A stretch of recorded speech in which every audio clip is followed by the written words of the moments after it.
আসসালামু আলাইকুম। আমন্ত্রণ জানাচ্ছি জাগো ফুটবলে। আপনাদের সাথে আছি মমতাজ শাহিন রুম্পা। শুরুতেই জানাবো আপডেট। নিউজিল্যান্ডের সাথে 2-2 গোলে ড্র করল ইরান। নিজেদের দ্বিতীয় ম্যাচের আগে ব্রাজিল শিবিরে বড় ধাক্কা। আত্মঘাতী গোলে প্রথম জয়ের অপেক্ষা বাড়ল মিশরের। উরুগুয়েকে ভয় ধরিয়ে দিয়ে পয়েন্ট কাড়ল সৌদি আরব। এবার বিস্তারিত। যুক্তরাষ্ট্রের সাথে সংঘাত, ভিসা জটিলতা, মেক্সিকোতে বেস ক্যাম্প সরিয়ে নেওয়া, নানান কারণে ফিফা বিশ্বকাপে আলোচনার কেন্দ্রবিন্দুতে ইসলামিক রিপাবলিক অব ইরান। বিশ্বকাপে জি গ্রুপের ম্যাচে নিউজিল্যান্ডের সাথে প্রথম ম্যাচ খেলতে গতকাল মেক্সিকো থেকে যুক্তরাষ্ট্রের লস অ্যাঞ্জেলেসে পৌঁছায় তারা। লস অ্যাঞ্জেলেসের সোফাই স্টেডিয়ামের বাইরে ফুটবল বিশ্বকাপের একটি ম্যাচকে ঘিরে উত্তেজনার পাশাপাশি বিক্ষোভ অনুষ্ঠিত হয়েছে। ভিন্ন ভিডিওতে দেখা যায় বিক্ষোভকারীরা স্লোগান দিচ্ছেন, প্রেসিডেন্ট ট্রাম্প কাজ শেষ করুন। পাশাপাশি আরও কিছু ভিডিওতে শোনা যায় আর কোন ইসলামিক রিপাবলিক নয় ধরনের স্লোগান। তবে আন্তর্জাতিক ফুটবল নিয়ন্ত্রক সংস্থা ফিফা জানায়, স্টেডিয়ামের নিয়ম অনুযায়ী বিশ্বকাপে বিপ্লব পূর্ব ইরানের পতাকা প্রদর্শন নিষিদ্ধ। সোমবার লস অ্যাঞ্জেলেসে এক শেষ মুহূর্তের শুনানিতে এই নিষেধাজ্ঞা বহাল রাখা হয় বলে জানিয়েছে দ্য অ্যাথলেটিক। এমন পরিস্থিতিতে খেলা শুরু করে ইরান। তবে ম্যাচে 7 মিনিটেই ঘটে অঘটন। ফিফা র্যাঙ্কিং থাকা 85 নম্বর দল নিউজিল্যান্ড এগিয়ে যায় এলিজা জাস্টের গোলে। ম্যাচের 24 মিনিটেই গোল করার একটি দুর্দান্ত সুযোগ হাতছাড়া করে ইরানের ফরওয়ার্ড মেহেদি তারেমি। তার পাওয়ার শটটি গোল বারে লেগে ফিরে আসে, তবে তিনি বলটি পাস করলে গোলের সুযোগ আরও বাড়ত, কারণ তার দুই পাশে দুজন সতীর্থ ফ্রি আছেন। তবে এই অ্যাটাকের ঠিক 8 মিনিট পরে নিউজিল্যান্ডের জালে ইরানের স্ট্রাইক। নিউজিল্যান্ডের বক্সে শট নিয়ে গোল করেন ইরানি ডিফেন্ডার রামিন রেজায়ান। ম্যাচের দ্বিতীয়ার্ধে 54 মিনিটে আবারও লিড নেয় নিউজিল্যান্ড। এবারের গোলটিও করেছেন এলিজা জাস্ট।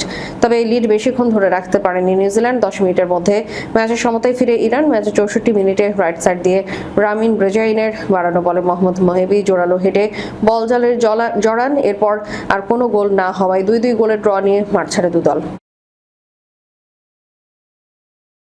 বিশ্বকাপে নিজেদের দ্বিতীয় ম্যাচের আগে ব্রাজিল শিবিরে বড় ধাক্কা। হাইতির বিপক্ষে গুরুত্বপূর্ণ ম্যাচে তারকা ফরওয়ার্ড নেইমারকে পাওয়ার সম্ভাবনা নেই বললেই চলে। চোট থেকে পুনরায় সেরে না ওঠায় এখনও চিকিৎসক দলের নিবিড় পর্যবেক্ষণে রয়েছেন। ব্রাজিল দলের মেডিকেল বিভাগের তত্ত্বাবধানে বর্তমান চিকিৎসা ও ফিটনেস পুনর্বাসন কার্যক্রম চালিয়ে যাচ্ছেন নেইমার।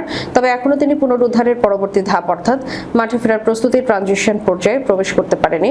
ফলে হাইতির বিপক্ষে তার মাঠে নামার সম্ভাবনা অত্যন্ত ক্ষীণ। বিশ্বকাপের প্রথম ম্যাচে মরক্কোর বিপক্ষে 1-1 গোলে ড্র করে হতাশাজনক সুযোগ করেছে ব্রাজিল। সেই ম্যাচেও দলের বাইরে ছিলেন নেইমার। আক্রমণ ভাগে সৃজনশীলতার ঘাটতি স্পষ্ট হওয়ায় তার অনুপস্থিতি নিয়ে সমালোচনা আলোচনা দুটোই রয়েছে।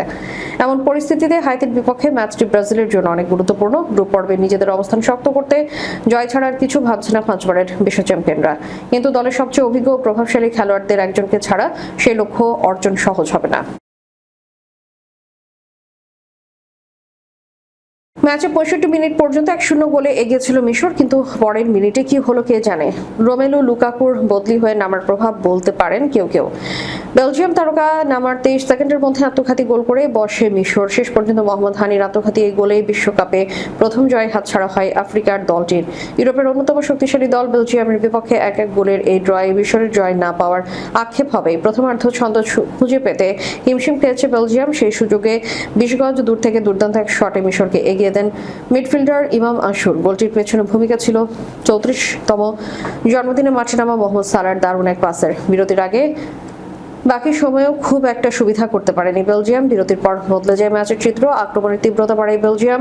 53 মিনিটে কেভিন ডি ব্রুইনার ফ্রি কিক পোস্টের বাইরের অংশে লেগে ফিরে আসে। তবে ম্যাচের মোড় ঘুরিয়ে দেন 66 মিনিটে বদলি হিসেবে নামা স্ট্রাইকার রোমেলু লুকাকু। ডান প্রান্ত থেকে ডিফেন্ডার টমাস মুনিরের ক্রস পেতে বক্সে ঝাঁপিয়ে পড়েন লুকাকু। তার দুই পাশে ছিলেন মিশরের দুই ডিফেন্ডার। তার মধ্যেই লুকাকু ক্রসে পা ছোঁয়ানোর চেষ্টা করেন, তাকে আটকাতে গিয়ে ভুল করে বসেন হানি।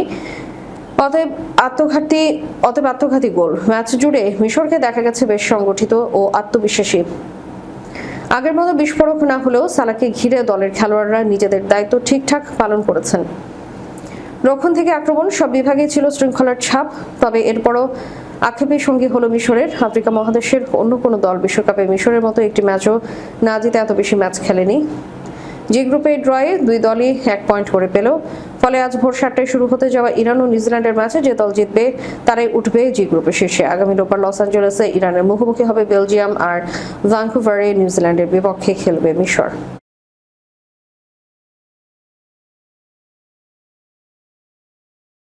উরুগুয়ে নদীর জল বোধহয় বেশ বাড়বে, ভিজবে সৌদি আরবের ঊষর মরুভূমিও। মানুষের চোখের জলে পৃথিবীর দুটি আলাদা মহাদেশের ভূখণ্ডে এমন অল্প স্বল্প পরিবর্তনের জন্য দায়ী আসলে বিশ্বকাপ। মায়ামির হার্ড রক স্টেডিয়াম থেকে সেই ভেজা চোখের শুরু। তার আবার দুই রকম ভাষা। উরুগুয়ে জিততে না পারাই দক্ষিণ আমেরিকার সেই নদীতে জমেছে কষ্টের ফোঁটা ফোঁটা অশ্রু। সৌদির তপ্ত বালু ভিজেছে আক্ষেপ মেশানো আনন্দ স্রোতে। উরুগুয়ের বিপক্ষে জিততেও যে সৌদি আরবের জেতা হলো না, সেই না হতে উরুগুয়ে নদীর পানি যতটুকু বাড়ার কথা ছিল ততটুকু না বাড়লেও কয়েক ফোঁটা অশ্রু তো পড়েছেই। উরুগুয়ে দুবারের বিশ্ব চ্যাম্পিয়ন, ফিফা আয়োজিত অলিম্পিকে দুটি ফুটবল ইভেন্ট জেতায়, জার্সিতে অবশ্য 4 তারকা। সেই উরুগুয়ে কিনা ফিফা র্যাঙ্কিংয়ে 48 ধাপ পিছিয়ে থাকা সৌদির বিপক্ষে ম্যাচের 79 মিনিট পর্যন্ত পিছিয়ে ছিল 1-0 গোলে। ম্যাক্সিমিলিয়ানো আরুহো 80 মিনিটে গোল করেছিলেন বলে রক্ষা, নইলে আর্জেন্টিনা উরুগুয়ের সীমানা চিহ্ন এঁকে দেওয়া উরুগুয়ে নদীতে অশ্রুর বানও নামাতে পারত। ওপার থেকে সহমর্মিতা জানাতেন আর্জেন্টাইনরা। তাদের কষ্ট আরো বেশি। কাতারে 4 বছর আগের বিশ্বকাপে সৌদি আরবের বিপক্ষে প্রথম ম্যাচে হেরেছিল আর্জেন্টিনা।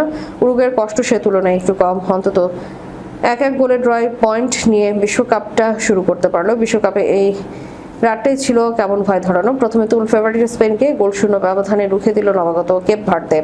তারপর ইউরোপে আরেক বড় দল বেলজিয়ামের বিপক্ষে জিততে শেষ পর্যন্ত ড্র করতে বাধ্য হয়েছে মিশর। সেই ম্যাচের পর মায়ামিতে রীতিমতো ভূমিকম্প হওয়ার দশা। শেষ পর্যন্ত সেই কম্পনও উরুগুয়ের খুব বেশি ক্ষয়ক্ষতি হয়নি, তবে ওয়ার্নিং বেল পেয়ে গেলেন বিয়েলসরা।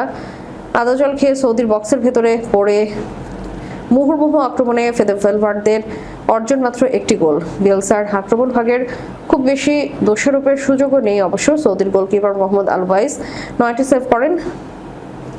মরিয়া উরুগুয়েকে ঠেকাতে আলওয়াইসকে বিশ্বকাপে এখন পর্যন্ত সর্বোচ্চ সেভ করতে হয়েছে, কিন্তু পারেনি শুধু নির্ধারিত সময় শেষ হওয়ার 11 মিনিট আগে উড়ে আসা ক্রসে উরুগুয়ে ফরওয়ার্ড ফেদেরিকো ভিনাসের হেড ঠেকান সৌদি গোলকিপার।